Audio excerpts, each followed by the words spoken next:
And I'm like, I'm going to watch a movie with my girl, and she's just drawing a narrowboat. No. To get the views, you have to play that game, and I have very little energy for that game. There was a challenge brought on by an incident, and yeah. That day changed the next 6 years of our life. And now it's, I'm lost. So welcome to part 2 of our Q&A video. If you haven't seen part 1, we'll link it below, and we'll just pick it up where we left off. Prepare for more waffling. Are you going to be showing all of the renovations that you've done to your boat this past year? Here they are. We have a white ceiling and we have these lovely curtains. Yeah. Joe's currently trying to get the footage together to edit a series of videos, or, at least some videos about renovations. A lot of the individual tasks of the renovations just ended up not being able to be filmed. We've mentioned it, but the renovations got really much bigger than we wanted. So much bigger. And that caused a lot of stress. And we just weren't in the frame of mind to pick up cameras all the time. I was often working on my own. I'm often in a really cramped location. I can't be trying to use the camera at the same time. If I'd tried to, and I'd set this up, with like a GoPro on the head and everything, you might have gotten a lot of swearing and bumping and I'd have loved to have documented it better. I'd have loved to have done it in real time, but it's one of those things where, like, if you guys had a video of the moment in the back of the boat when we were up on the hard standing and we're leaving on our anniversary, and I go back to the back of the boat and open up the thing at the back, engine cover. Yeah, and it wasn't even our boat; it was Andrew's boat, right? Yeah, was it Andrew's boat we were on? Yes, and I'm in the back, reaching. I don't know what the heck I was even reaching for, a saw or some silly thing. Anyway, I'm reaching for something, and then the hatch comes down, and it tries to take off part of my finger, and I end up going to the hospital and having a needle stuck through it. There's all these things. Michael went to the hospital twice. Yes, and if we'd been documenting the I mean, we did. I mean, it would have been funny. Great thumbnails and great. Good thumbnails. Good. How did you get it? Thumbnails? Because you. Yeah, nearly did. Yes, it was. It wasn't even my thumb. It was this one, but it was the ring finger. But yeah, great clickbait. It would have been it would have been great content, but we're not that good. I don't even know how much we recorded. I know I tried to every few days take pictures of the progress, but I haven't even looked at the footage. So yeah, it's going to take a while to figure out. At some point, we will do a tour of this is what we've done, but because it is lovely, I'm very happy. But it was a whole thing. And I'm still, keenly aware of the tiny little details that haven't been finished up, and the fact that we don't have staircase at the back still. But I've just forgotten the things that aren't finished. This is how we live now. Exactly. I'd like to ask how both of you are, and how much is Joe enjoying having the time to be really, really creative. There's 2 reallys on that. So yeah, I don't know if everyone's seen, probably not if you don't follow us on social media, but I've started doing some drawings, and I've put some things in our shop on our website, which you can take a look at if you want, and I am really, really enjoying having a different creative outlet. I just don't have enough time, because I still, even though I've got more time, I have so many ideas of things that I want to do. I've got a new map that I've been trying to work on, which is going to be huge. Actually, I've got 2 that I want to do. It's going to be physically huge. I mean, there's about 10 that I want to do, and they've been on my to-do list for years. But the first one is I want to have a map that shows the limits of navigation in terms of the size of your boat. But as you can imagine, that is a huge project, because I want it to be a useful resource, not just a kind of vague illustration. So I'm working on that. And the other one I want to do is a map of the whole system, like I've got, but with all the locks on it and other useful information. So yep, I'm doing that, as well as finishing the videos, as well as trying to make earrings and update the earring shop and do these drawings and bring out these other items that I'm really enjoying working on. Yeah, you've been really having fun with she found this app called Procreate, and you were talking about it for, I don't know, the better portion of 6 months? No, longer. I first saw it in the Apple store in Santa Monica when we lived in Los Angeles. Well, okay. That's when I learned about Procreate. Yeah, but you had started mentioning it actively to me probably about 6 months before we started the renovations. And then I was like, go ahead and buy it. But we just didn't have time. Yeah. Not to buy it, but to actually... Well, buy it because you need to, there's the purchase price of the app, which isn't that great, but it's, it's money. But then there's having the time to actually use the thing. And if you purchase it and don't actually use it, you end up just, demoralized. Yeah, definitely didn't want to do that. So it took a long time for me to actually give myself permission to buy the iPad. She had permission for me the whole time, by the way. So I was fully supportive. But she, when she went and I mean, and since you've had it, you've been like every night. I mean, it's getting annoying for me. I'm trying to watch a movie, and I'm like, I'm going to watch a movie with my girl, and she's just drawing a narrowboat. No. We used to watch, we just have this routine of at night we watch TV like most people do, and I used to just play games on my phone because I couldn't not. And it was just such a time kill and just like a waste of energy. So now, instead of playing the games, I do the drawings. But what happens is I get to a point and I'll be like, I just love Michael's opinion on this. So he's like in this like really important plot point, and I'm just like... Pause. He did what? You want me to... What? Okay. Where was I? Who? Now I gotta rewind. So that's what I've been doing. And then the other part of the question is, I'd like to ask you both how you are. We're okay. We are okay, yeah. We're going to do a video on it, how we are. Probably. Yeah. I mean, it's been good, but there has been... Stuff.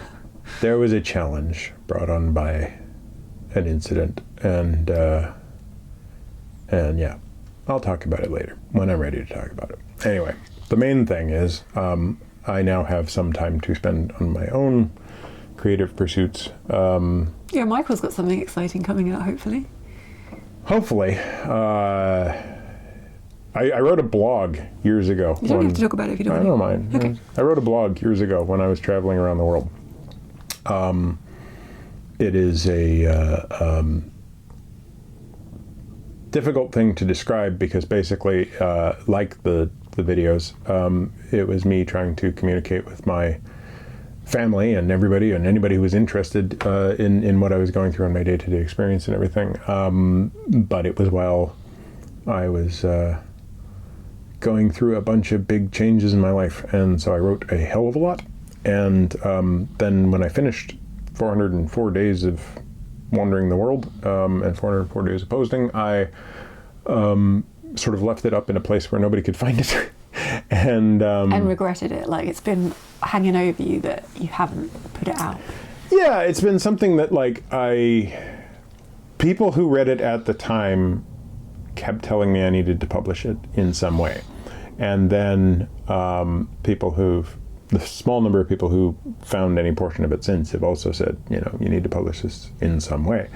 But I've always been aware of the fact that the format on a blog is useless for something that you really need to read from the first day to the end day instead of the inverse. Like the whole problem with blogs is they sort of invert everything. And so it really is kind of this weird thing that needs to be turned into something else. But it's like a hell of a lot of words. When I first, years ago, took it and sort of downloaded everything and wrote a script and did all the monkeying about to turn it into a simple PDF, it was 2,900 pages long or something like that. And I'm like, good Lord. So to publish it on Amazon as a printable book, I think you'd need, like you said, 3 volumes or something? Minimum, yeah. Like they won't do more than 800 pages. So it's kind of it's a weird thing because it really is like something that needs to be presented in full.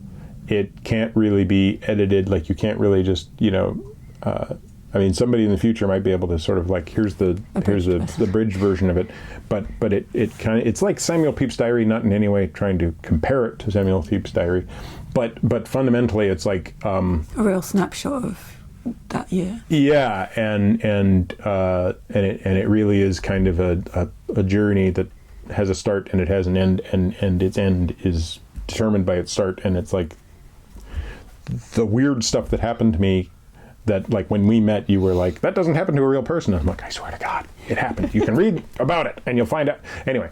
So do you want to talk about like the few ideas of putting it out? Yeah. Well, I mean, basically, like I am currently spending some time getting it into a form in which it can be turned into both a blog and something that is either print or available as a PDF or ebook. That is more complicated than it sounds, and so it's a bit time consuming. I also spelled a hell of a lot of place names wrong, turns out.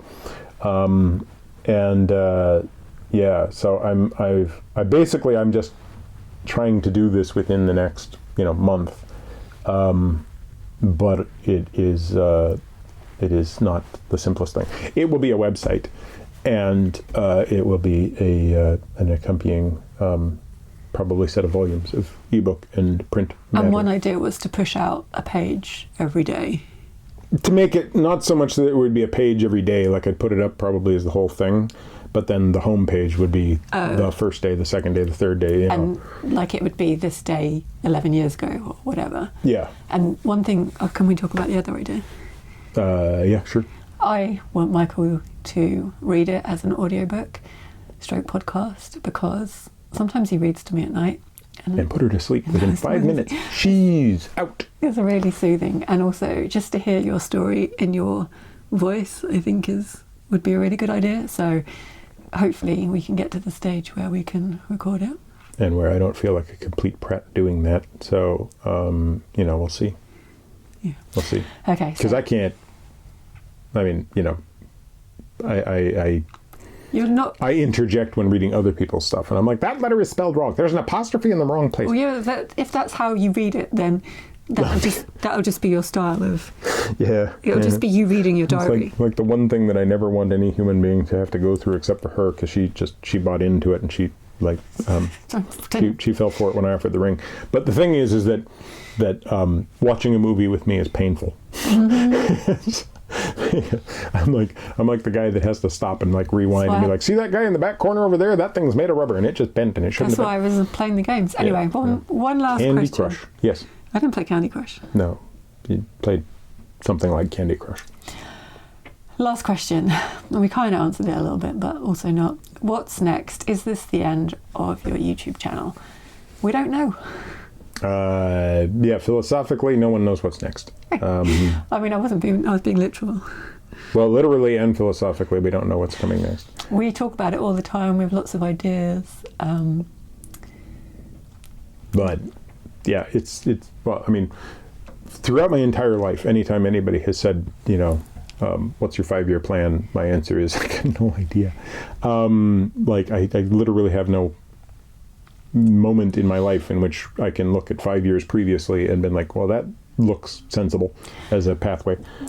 We talk about traveling more in England, as I mentioned earlier, like in a van. We talk about traveling in Europe, either on the train or in a van. We talk about traveling back to Asia, where we met and we both love. And we talk about traveling to places we've never been, like South America and Africa. Mm-hmm. And yeah. If I had the money, I'd do the whole world on a motorcycle.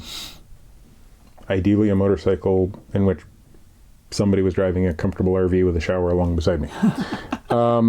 But it's tricky because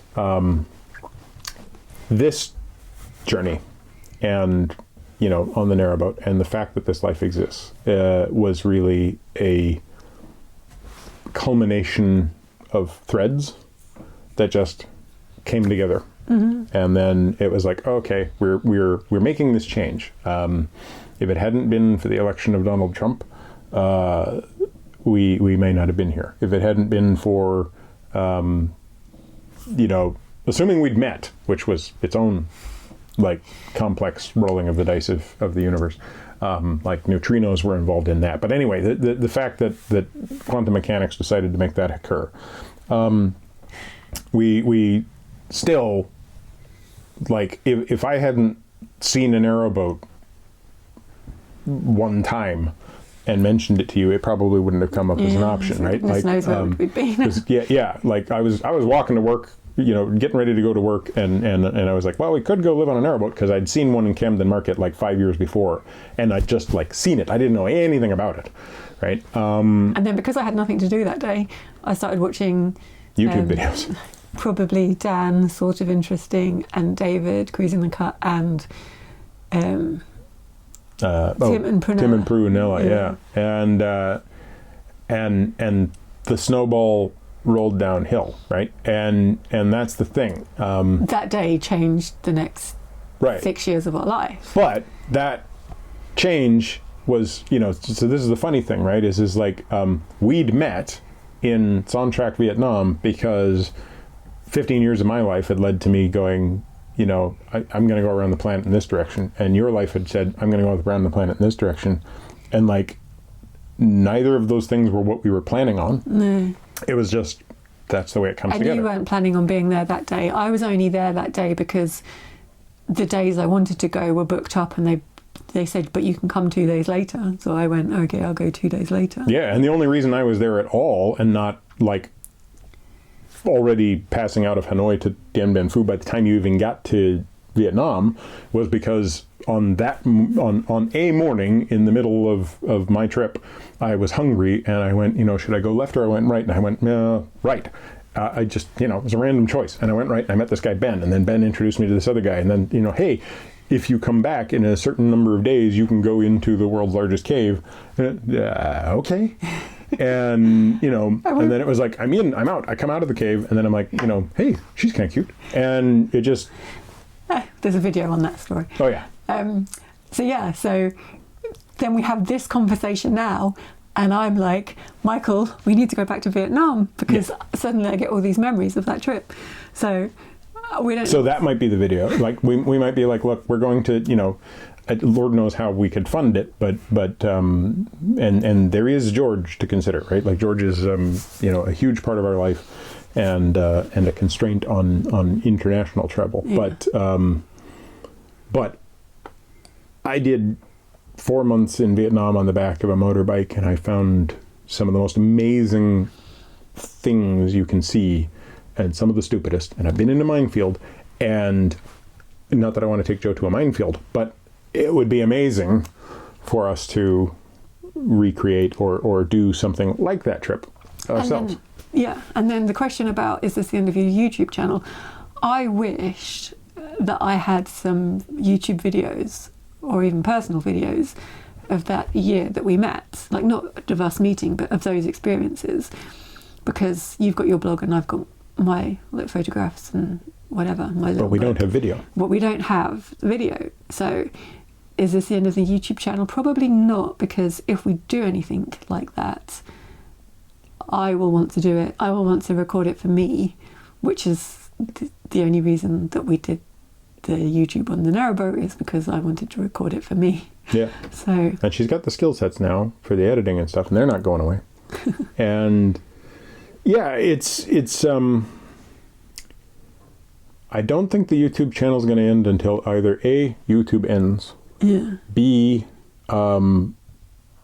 something... One of us ends. Yeah, we're both, like the meteor, tsunami. But I think the YouTube... Ravenous otter. Our YouTube channel has definitely changed. Like, we're not chasing the views. No. And like, YouTube is a game. Like, you have to have the right face and the right thumbnail with the right expression on the face, and you need to have the right title and the clickbait, and people don't like that. Like, our viewers don't like that, but you'll notice from lots of other YouTube videos that to get the views you have to play that game, and I have very little energy for that game. Yeah. And each time we go like, okay, maybe we do need to play the game a little bit. A tiny bit. It's like, oh no, this is really uncomfortable. It's not us. And it's not. So we can't use, if we're not prepared to play that game, we can't use YouTube to like fund our lives, because we won't get the views and we won't get the income. But for us, like, YouTube has always been more about like what we've got in terms of community rather than in terms of financial gain. Like, I'd say, like, we've met so many amazing people and had so many brilliant conversations and interactions that have led to so many benefits that are just not financial. Yeah. At the same time, maybe in the future I might start a YouTube channel about programming languages, and it'll just take off. Probably would. Because I'm so exciting. Well, I'll start talking about programming languages. People watch. She can fall asleep so fast. People watch our channel for you mainly, and George. Oh, I don't know about that. Mainly George. Definitely George. George is entertaining. George makes me entertaining. But yeah, it's life goes on, and you know, my mom will want to know about my life. Well, she'll get to see you in a few months. Exactly. That'll be good. I'm looking forward to that trip. So yeah, coming up this year, we are going on holiday. We're going to go to Crick. But I haven't got to that yet. Oh, she hasn't got to that yet. So coming up this year, we're going on holiday with my family to the Norfolk coast for a week. That's very soon. That's in like a few weeks. Mm-hmm. Then we are going to Crick again because we had such a good time last year. That's going to involve our next big cruise is from here to Crick and back. Because of course we're taking the boat. Because we thought if we didn't take the boat, we might not leave the mooring this year. So we might not vlog it in the same way as we vlogged our last cruising videos, but more as this is how we Did this. Yeah. Did Crick. Then after Crick, we've got a wedding to go to. And then we're going to... It's going to be interesting. It's going to be my first hen party. You're not going to the hen party. Damn. And then we're going to Canada, which is really overdue by about 4 or 5 years. Yeah. Now, everybody on the planet, stay away from bats. Yeah, because last time we tried to go to Canada was mid-March 2020, and we got as far as the check-in desk at Heathrow Airport. We bought the tickets, we were ready to go and everything, and then because somebody had decided to get a little too close to probably a bat, most likely, although no doubt somebody will say that 2 tiny portions of the US government are currently talking about a small amount or a moderate amount of confidence that it's something else. Anyway, it was probably a bat. It might also have been a pangolin. Anyway, the key thing is stay away from exotic viruses, so that we can stay away from exotic viruses. Because Michael really wants to see his mum, and Michael's mum, I'm pretty sure, really wants to see Michael. Yeah, although I'm sure she'll be bored of me pretty quick. Because in real life, I waffle on so much more than I do on here. Well, I've put up with it for 7 years. Yeah, and I still, years. on a day-by-day basis, I'm like, how did you do it? Like, your patience is shocking. Really good. Yeah. Well, I mean, not necessarily for you. It might, like, be it could be bad. I don't know. I mean, So anyway. But she's still around. On the YouTube channel, in the short term, there will be some cruising videos, some life videos, some renovation videos. And possibly a review of Canadian donuts. But, I wasn't going to take the... Oh, she wasn't planning on doing a review of Canadian donuts. Okay. I was thinking about doing that. Pancakes. Pancakes. Cuisine. Ooh, pemmican. What's that? It's like a native First Nations dish. It's kind of like a heavy bread. Is poutine regional? Yeah, he's a Russian czar. Like just recently in the Ukraine. You've probably seen my brain ticking.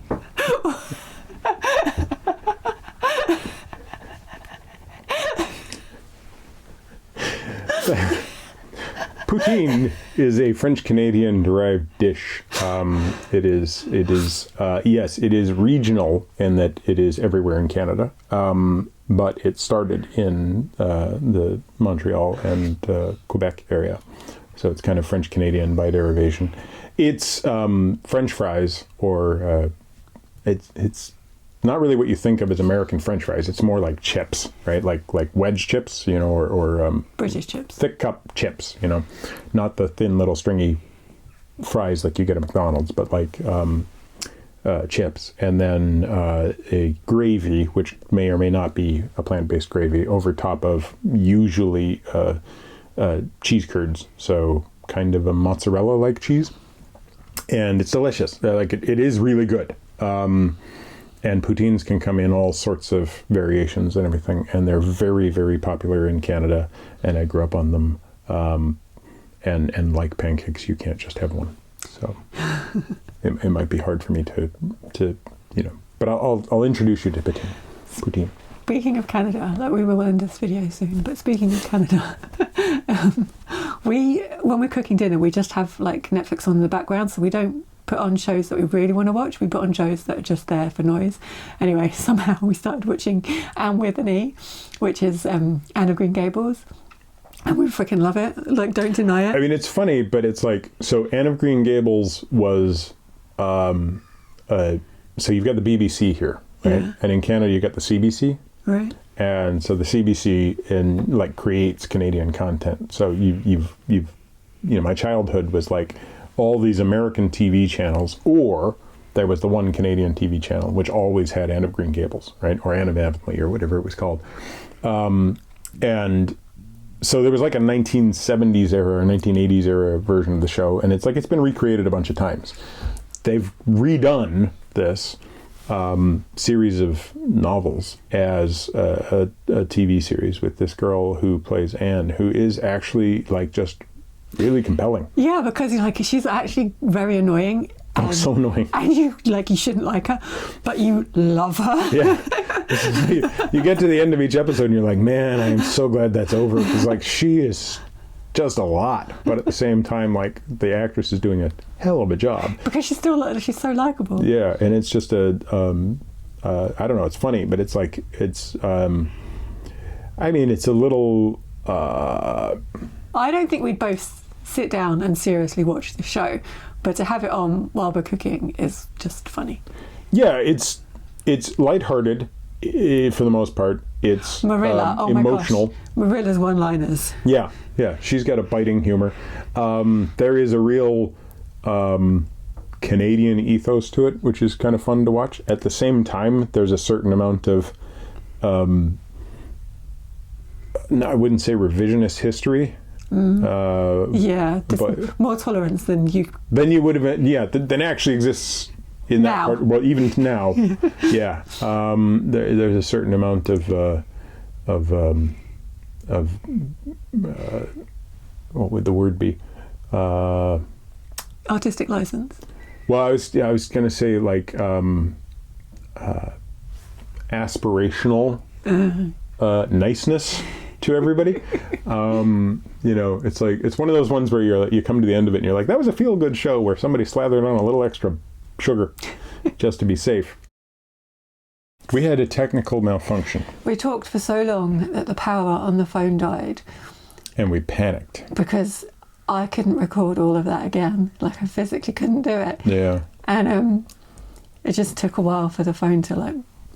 Actually, well, we had to get charge into it, and then it came up, and the whole time it showed up, and it didn't have the file, so I was having a meltdown. And I'm like Googling and stuff, like, can you recover a file on an iPhone? Like, I've seen it occasionally lose the file because it ends up corrupted when this happens, but I've seen it also occasionally like recover the file, but usually only with very short videos, and this was like a 1 hour and a half video. And the two annoying things about this were... Michael thought about putting a power to the phone before we started recording, but I said, oh no, we've got more than 50%, that's enough. So we didn't. And the second annoying thing was that we'd finished the video. We were waffling about freaking Anne of Green Gables. Yeah. So if we just finished it, we would have been fine. And it would have been just like, oh, look, we squeaked in with just the right amount of power and everything. Anyway. Yeah. So yes, if you are interested in having some feel-good times with Netflix right now, and you've got a Netflix account, and you can find Anne with an E, it's good fun. So thanks for asking those questions. there is our answers, some of which may not be satisfying, but of all the questions that we saw and we chose and we've answered, we enjoyed it. So thank you for that, and hopefully you enjoyed it as well. And if you didn't, tell us about it down below. Please don't. Be nice. Yeah, be a little nice. All right. We're rusty, especially technically.